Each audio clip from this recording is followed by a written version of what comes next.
Hello, good day. Welcome to 1 Minute Astrophotography tutorial.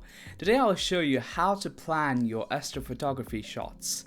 It's always best to plan your shot before you take your gear outside. Personally, I like to use a website called Telescopius. I do most of my planning on this website because it tells me everything I need to know. Firstly, you should make sure that this website knows your location.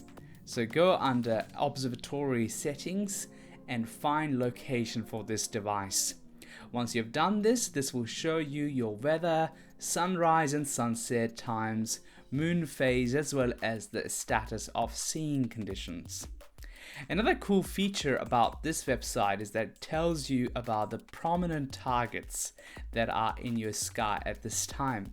So for example, Great Barred Spiral Galaxy and Sculptor Galaxy are in their prime time to be photographed for me. If you don't care about galaxies, go to Bright Nebula and it will show you what's around.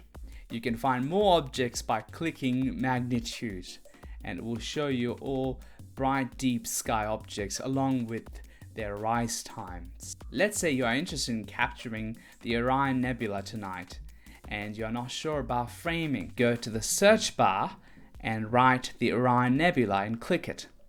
You can go down to the telescope simulator and you can change the focal length and other information to match your lens and camera and scope.